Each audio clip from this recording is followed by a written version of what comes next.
Alright, so after YCS Anaheim, the community's reaction has been rough. Everywhere you look, people are saying the exact same thing. This format just isn't fun to play right now. Some players are saying a lot of Floodgates should be banned or shouldn't have come back from the ban list in the first place. Others are claiming that everything went wrong after the most recent ban list hit Vanquisol, an actual fair and interactive deck. Everyone also agrees that winning going second is practically impossible, and the results and stats from YCS Anaheim actually support that. So in this video, I want to take a look at what's really happening with this format. Why so many decks are uninteractive, how Floodgates are still running the game, and what could actually fix this moving forward. So if you enjoy these types of discussion videos, and if you enjoyed this particular video from me, make sure to give it a like and comment your thoughts. I would love to know your take on this format.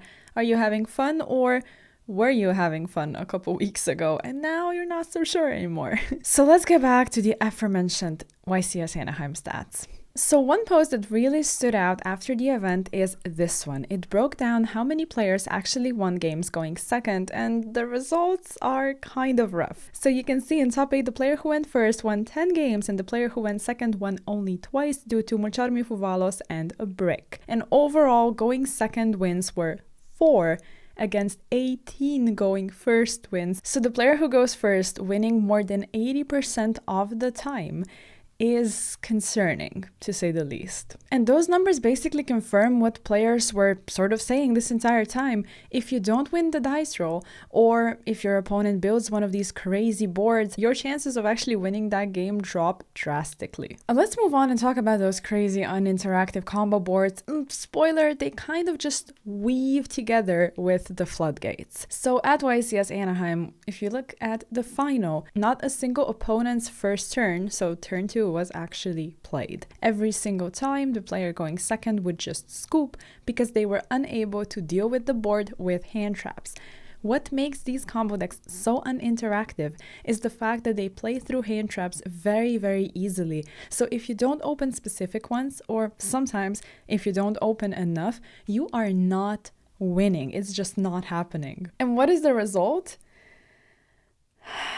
Where do I begin? Ouroboros ripping cards from the opponent's hand. Mjolnir completely preventing the opponent from playing. E-Fissure or Fossil-Dyna just chilling on the board because conveniently you can quote-unquote waste your normal summon for Dyna, and I could go on, and we're about to in the other section about Floodgates. The main issue again is the fact that you cannot really deal with those boards with board breakers because it is just too much. By the point your board breakers would be used, your opponent already summoned a Protoss, which is unfortunately not on the ban list anymore, and a ton of players have a problem with that, justifiably so. And if you don't run board breakers, you're supposed to run hand traps, and like we are already established, 1 to 2 are usually not enough. So what do you actually do? Just try to win the dice roll, I guess? The fact that all of these cards are finding their way into the format has players asking for an emergency list, and in my opinion, this should be the correct time to use it, because Konami doesn't take enough advantage of the fact they can in fact use an emergency list. That's what it's supposed to be for. Once the format becomes completely crazy because too many players and too many decks are abusing insane cards, you should drop an emergency list because that would actually help things. And I know I'm getting ahead of myself because this should be a whole different section about how to fix things, but I think it's fairly obvious. Like, just drop a list, please deal with these issues. But let's keep it going and talk more about those problems. This post does it very well. 2 months ago, the format actually seemed healthy. There were a couple, literally only a couple things that we deemed inappropriate to still be in the format because they were just bad for the game. But now, after all of these archetypes started being mashed together and many of these Floodgates finding their way into decks, we were thrown headfirst into an insane format where wherever you look, people are trying to lock you out of the game. However, there are players, namely one, which is a very important name in our community, doing very well in the past couple of events and for some time now actually, says that in 31 total rounds back-to-back YCSs, they weren't actually faced against a lot of FDK decks. Now, is this just variance? I know they maybe didn't face specific Floodgates necessarily, but where do you draw the line? When is a deck like Yamimitsu or Crystron K9 considered an FTK deck. We did see Crystron K9 specifically lock the opponent out of the game with the help of a Floodgate. And Yami Mitsurugi is a whole other can of worms that I guess we can go ahead and talk about right now. And the main issue is generic cards. There are notable people in the community calling for cards like Habakiri to be banned or errata'd. So what makes Habakiri so evil? You can reveal this card in your hand, special summon one Mitsurugi monster from your deck, then tribute one monster you control. You're able to use this effect once per duel, and if it's tributed, you're able to add a Mitsurugi card from your deck to your hand, and then you can special summon this card. Nowhere does it say you are locked into anything. Not reptiles, not rituals, nothing like that.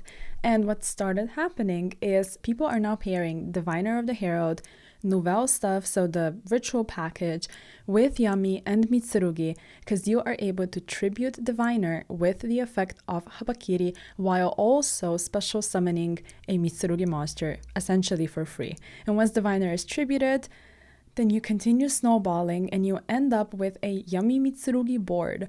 So yeah, maybe you didn't loop cards out of their hand or special summon a card to their side of the field that says you cannot special summon until the end of this turn, or summon Protoss and just call the specific attribute, but you still made a board that is essentially not going to be broken. So again, I repeat my question from before, where do we draw that line? Here we have to stress something very important. No one, hopefully, is saying there's anything wrong with players discovering these crazy ways of making archetypes work together. We saw Jeff Jones with an absolutely genius concoction on stream. Obviously, Triff is just continuously innovating and finding bridges between archetypes for a while now. And of course, there's other players and testing groups and pros and other people out there that do the same. If you're playing Yu-Gi-Oh! And you're innovative and smart enough to build a deck that functions well and features multiple archetypes because you find some niche interactions that can be exploited, more power to you. That is impressive.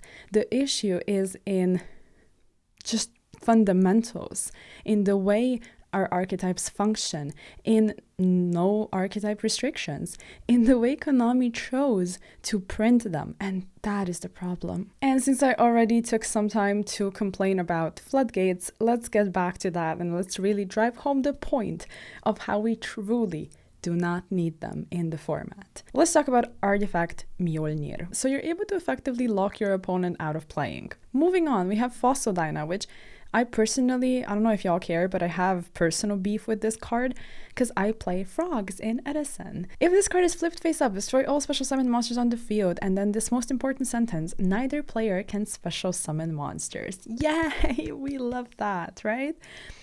You don't use a normal summon, you can just easily search it with Gallant Granite because conveniently Fossil Dyna is a rock monster. Normal summon, just slap it onto the field, assert dominance, pass to your opponent. There's D-Fissure, D-Barrier, and D-Shifter. So let's do I even gotta say it? What do all these cards have in common? I don't think we should have cards like this in the format, period. But there are people making other points which I guess to an extent I could agree with, but it's kind of a hard pill to swallow. So Patrick Hoban says, Floodgates are legal because a core principle of Yu-Gi-Oh! Is that anyone can beat the best player in the world, at least sometimes, and Floodgates help Konami accomplish this, which, low-key, I kinda get, right? But it's still not something I'm exactly happy to live with. And then to round this off, I could probably still keep going, but let's just keep it at that. Evil Swarm Ouroboros. You're able to send a random card from your opponent's hand to the graveyard. I do believe you do this multiple times. So you loop 2 cards out of your opponent's hand. You just don't care. So before I make all of y'all completely tilted, let's talk about possible solutions, because surely something can happen in the future to make things better. We all know that it's always a cycle, but what could be done to expedite the process of this format being better? Because waiting for the next ban list, that just kind of doesn't seem like the best solution. So what better than emergency ban list? Like I said before, this would fix a lot of things because they could address all the floodgates on a single ban list, but still keep the core of the format the same. Now, Providing in-archetype restrictions to already existing cards and archetypes seems a little impossible, to be honest. But in the future, they probably should be looking into creating archetypes with actual locks. And overall, do we maybe need better going second cards? This is one I'm a little iffy on because we kind of established at this point that board breakers really aren't cutting it.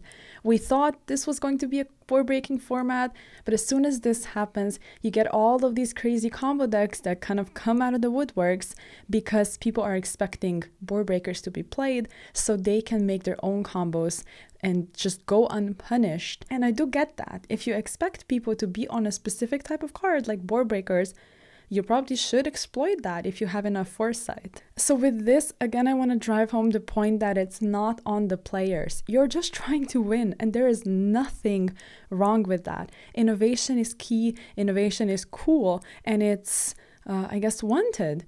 But I don't know. We could use in-archetype restrictions. I'm just saying. So if you enjoyed this video, make sure to give it a like and share your thoughts in the comments because I'm sure you have a lot of things to add to this topic, but I do love doing these types of discussions. So do let me know if you enjoyed it by giving the video a like and commenting. It really does help. And yeah, thank you very, very much for sticking all the way to the end and for watching. And I'll catch you in the next one. Bye.